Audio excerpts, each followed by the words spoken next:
रावलपिंडी साजिश केस। रावलपिंडी साजिश पाकिस्तानी तारीख में हुकूमत का तख्ता उलटने की पहली कोशिश थी। ये कोशिश 1951 में की गई। साजिश में जनरल अकबर खान समेत 11 फौजी और 4 सिविलियन शामिल थे। साजिश ये थी कि लियाकत अली खान की हुकूमत का तख्ता उलटकर मुल्क में कम्युनिज्म का निजाम राइज किया जाए। इस मकसद के लिए रूसी और चीनी सिफारती अमले से राब्ते किए गए। रूस और चीन ने इस साजिश में साथी बनने से इनकार कर दिया। अभी साजिश के ताने बाने बुने ही जा रहे थे कि जनरल अकबर के एक करीबी साथी ने साजिश का पोल खोल दिया। जनरल अकबर खान साथियों समेत गिरफ्तार हो गए। गिरफ्तार होने वालों में पाकिस्तान के नामवर शायर फैज अहमद फैज भी शामिल थे। मुल्जिमों में ज्यादातर वादा माफ गवाह बन गए। मुल्जिमों को कैद की सजाएं सुनाई गईं। ये साजिश चूंकि रावलपिंडी में तैयार हुई थी, इसलिए इसे रावलपिंडी साजिश केस कहा जाता है। अगरतला साजिश पाकिस्तान की तारीख का सबसे बड़ा और अहम स्कैंडल अगरतला साजिश केस है। इस केस की बुनियाद 1968 में शेख मुजीबुर रहमान के नुमाइंदों की भारतीय खुफिया एजेंसी से मुलाकात थी। ये मुलाकात भारतीय इलाके अगरतला में हुई। इस मुलाकात में शेख मुजीबुर रहमान ने पाकिस्तान से अलहदगी के लिए भारत से मदद मांगी थी। मशरकी पाकिस्तान में ISI के सरबराह शमसुल आलम ने इस साजिश का पर्दाफाश किया। इस पर 1968 में शेख मुजीबुर रहमान को उनके 34 साथियों समेत गिरफ्तार कर लिया गया था। ताहम सिर्फ 1 साल बाद सियासी रहनुमाओं के दबाव पर यह केस वापस लेकर शेख मुजीबुर रहमान को रिहा कर दिया गया था। ऑपरेशन मिडनाइट जैकॉल ISI के कुछ ऑन ड्यूटी अफसरान ने पीपल्स पार्टी की हुकूमत का तख्ता उलटने की साजिश की।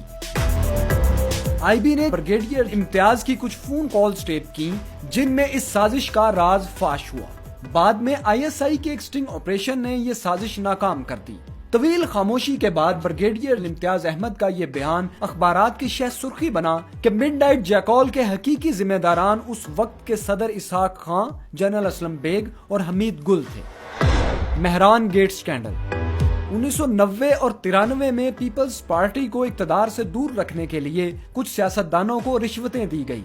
जनरल असलम बेग के एमा पर ISI के सरबराह लेफ्टिनेंट जनरल असद दुरानी और लेफ्टिनेंट जनरल जावेद नासिर ने मेहरान बैंक के मालिक यूनुस हबीब के जरिए मुख्तलिफ सियासी शख्सियात में रकूम बांटी, ताकि दाएं बाजू के सियासी इत्तेहाद IGI को इक्तदार में लाया जा सके। बहुत सी अहम सियासी और फौजी शख्सियात जैसे जनरल असलम बेग, नवाज शरीफ, शहबाज शरीफ, अल्ताफ हुसैन, जावेद हाशमी और इजाजुल हक ने ये रकूम वसूल की। असगर खां केस के तफसीली फैसले में यह साबित हुआ कि जनरल असलम बेग और असद दुरानी फौज की बदनामी का बायस बने हैं। मेमो गेट स्कैंडल अमेरिका में पाकिस्तान के सफीर हुसैन हकानी ने जनरल माइक मोलन को एक खत लिखा, जिसमें कहा गया था कि एबटाबाद ऑपरेशन के नतीजे में पाक फौज जमहूरी हुकूमत का तख्ता उलटने जा रही है और अमेरिका इसमें मुदाखलत करके इसे रोके। हुसैन हकानी ने मंसूर इजाज के जरिए ये खत भेजा था।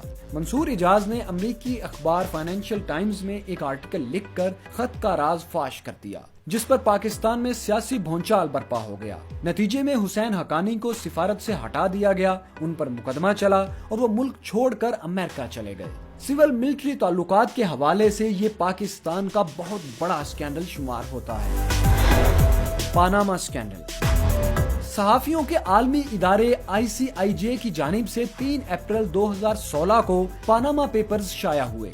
इन पेपर्स ने पाकिस्तानी सियासत में तूफान बर्पा कर दिया। इनमें जिक्र था हुक्मरान शरीफ फैमिली समेत मुल्क के बड़े बड़े किरदारों की ऑफशोर कंपनीज का। पानामा पेपर्स पर इमरान खान ने पहले सड़कों पर तहरीक चलाई, फिर धरने दिए और फिर अदालत चले गए। आला अदलिया ने इस पर GIT बनाई। GIT रिपोर्ट में एक अकामे का जिक्र भी था, जिसकी बुनियाद पर 28 जुलाई 2017 को वजीर आजम नवाज शरीफ को नाअहल करार दिया गया और उनको ओहदे से हटा दिया गया। ताहम पानामा पेपर्स में जिन दीगर लोगों के नाम आए, उनके बारे में हुकूमत और अदालत ने ज्यादा दिलचस्पी नहीं दिखाई।